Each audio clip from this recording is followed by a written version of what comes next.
We're at Ben Owen Studio here in Seagrove, and Ben is a longtime friend of UNC TV, as well as one of the organizers of the celebration of Seagrove Potters Studio Tours and Online Auction, which is going to take place November 20th through the 22nd next week.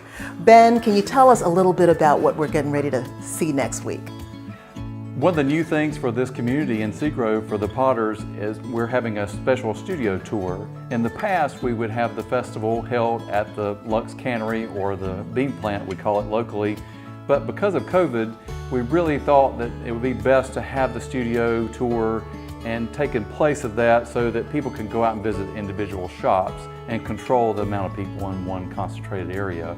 So I think it's going to be a really exciting time for people to come out, know that they can be safe coming to the individual studios, wearing masks, social distance. Even Potters have work sitting outside for shopping purposes. It's a day trip from Research Triangle Park, Piedmont Triad, Charlotte-Mecklenburg, and Pinehurst regions, and we hope that it'll be a really great experience for them.